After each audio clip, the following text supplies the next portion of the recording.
The Sunday family dinner was exactly as excruciating as I'd expected. Crystal glasses clinked against fine china as my relatives performed their weekly ritual of success comparison, each trying to outdo the other with tales of promotions, purchases, and social climbing. I sat quietly at my assigned spot, the far end of the table, naturally, picking at my mother's overcooked roast while the familiar drama unfolded. "Charles just made junior partner," my sister Elizabeth announced, squeezing her husband's arm. "The youngest in the firm's history." "Well," cousin Rebecca countered, "Michael's startup just secured second-round funding. $10 million. She smirked in my direction. Real tech success, not just coding in someone's basement.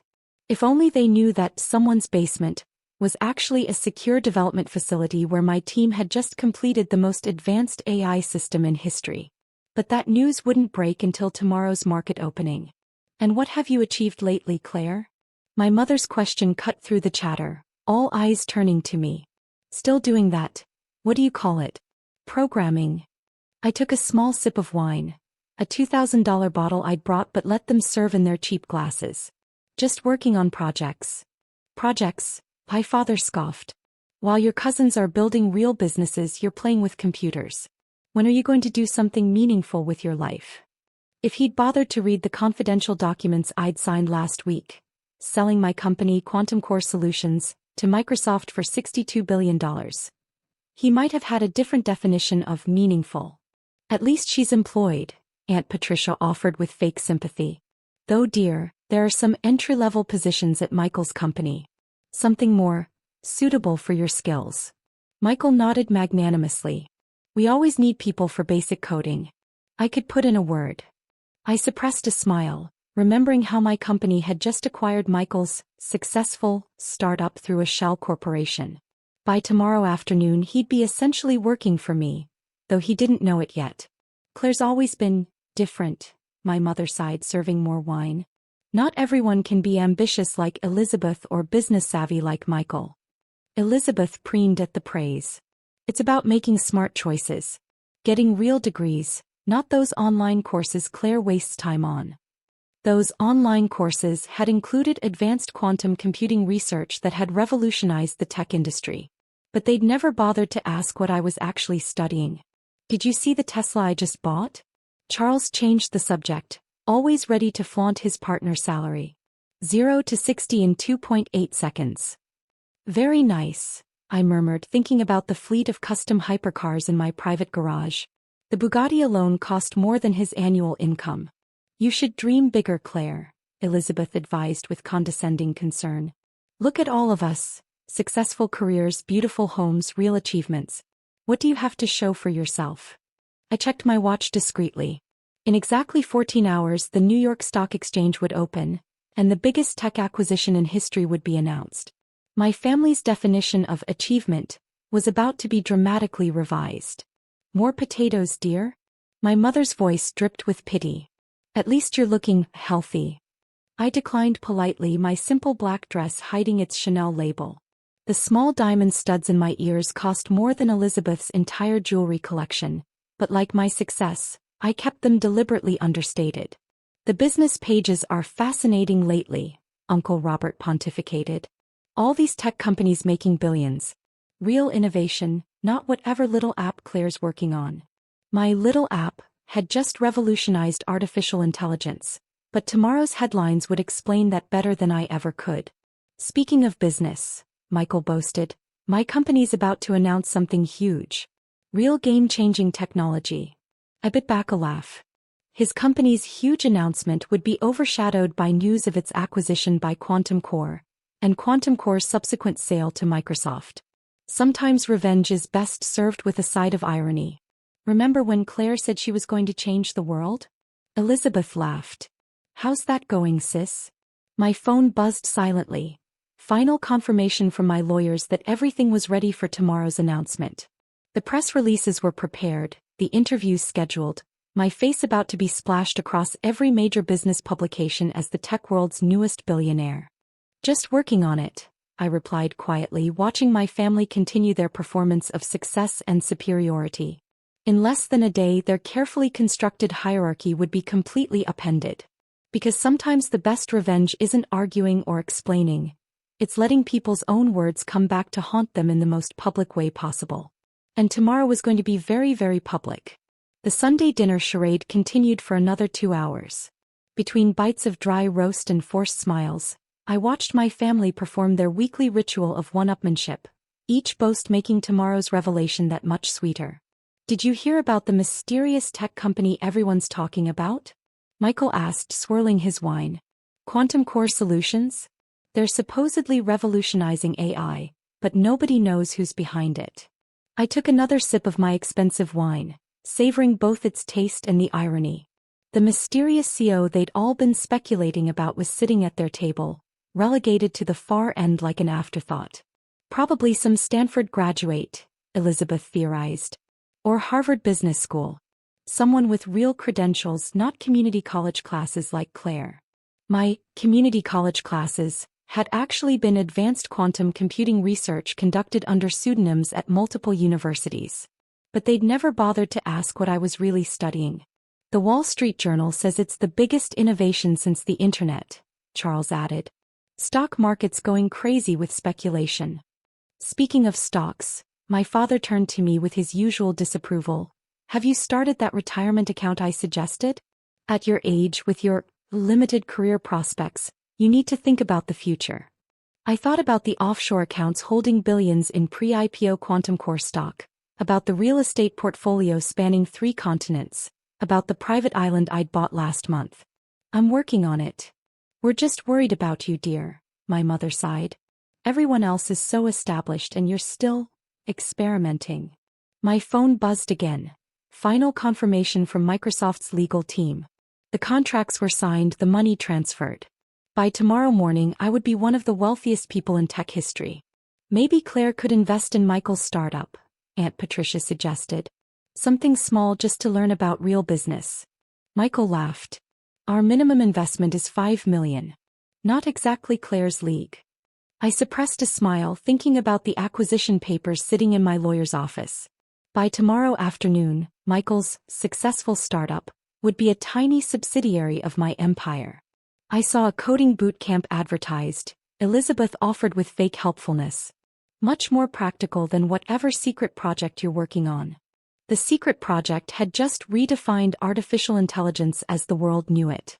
Tomorrow's technology sections would explain it in detail, alongside my photo and life story. More wine, Claire. My mother's voice carried that special blend of pity and disappointment she'd perfected over years of practice.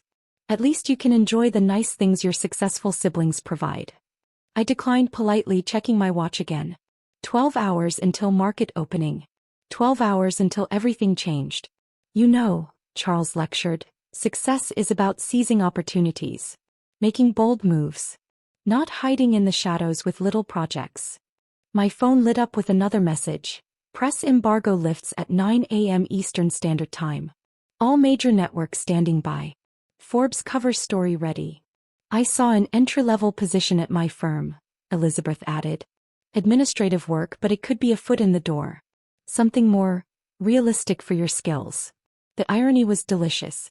By this time tomorrow, my net worth would exceed everyone at this table combined, multiplied by 1,000. Remember when Claire said she was going to revolutionize technology?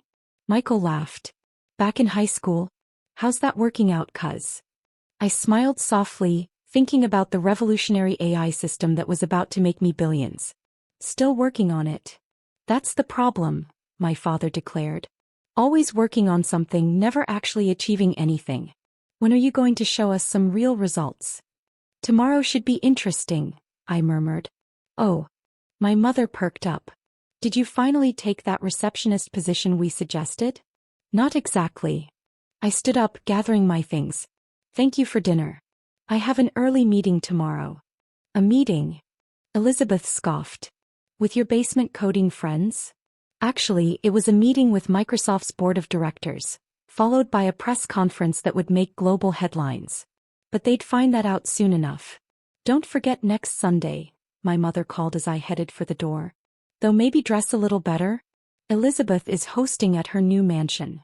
I paused at the doorway, taking one last look at their smug faces, their assumed superiority, their complete ignorance of what was about to happen. "I might be busy next Sunday," I replied softly. "I have a feeling work will be quite demanding.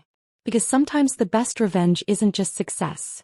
It's letting people marinate in their own condescension right until the moment everything changes. And tomorrow was going to change everything." Monday morning dawned crisp and clear, a perfect day for shattering illusions. I sat in my penthouse office, watching the sun rise over the city while multiple screens displayed news channels counting down to market opening. My phone had been buzzing since midnight. "Elizabeth, why are there reporters outside my house?" "Michael, something weird is happening with my company's stock." "Mother, dear, why is your picture on CNBC?" I hadn't responded. After years of their dismissal and condescension, I wanted them to experience the revelation along with the rest of the world. "5 minutes to market open," my assistant announced. "All networks standing by. The Microsoft CEO is ready for the joint announcement." I straightened my custom Armani suit. No more hiding in simple black dresses. Today I was finally stepping into the light. Breaking news. The headlines began rolling across every screen.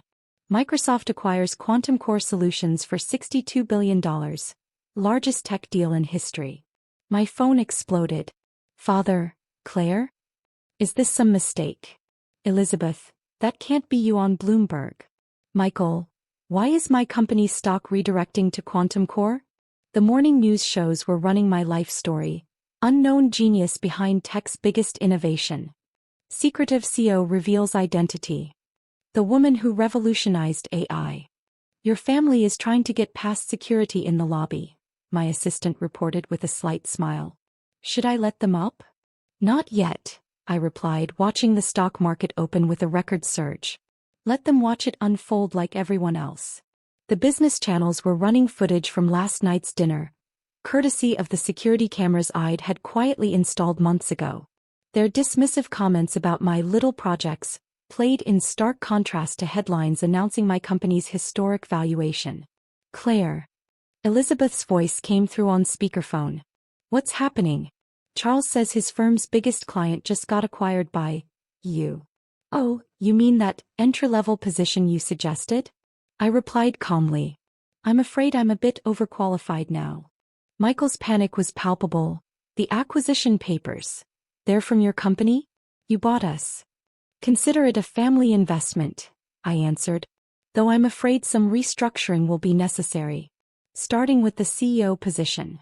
The elevator finally opened, admitting my shell-shocked family into my real world.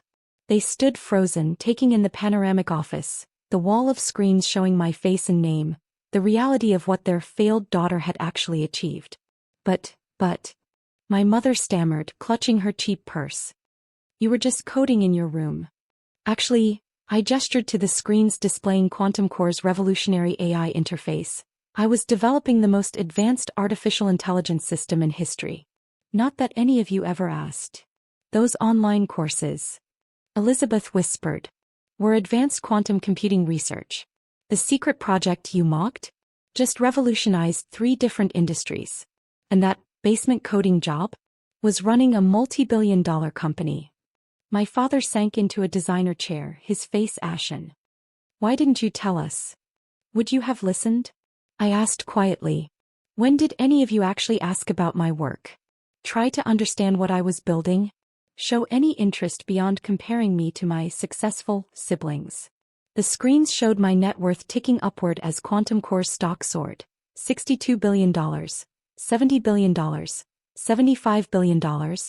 "But last night," Charles protested, "you just sat there while you what?" I interrupted. "Mocked my career? Suggested entry-level positions? Lectured me about real success? As I sat there. I wanted you to have one last chance to show who you really were."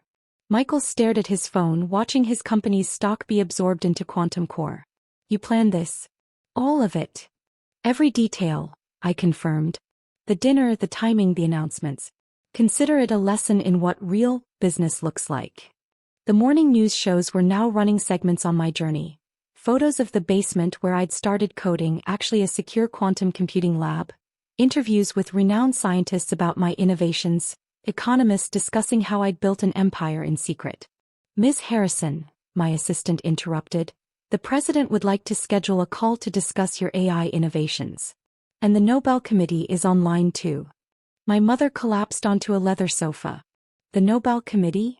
Apparently revolutionizing quantum computing while maintaining complete anonymity is quite impressive, I replied.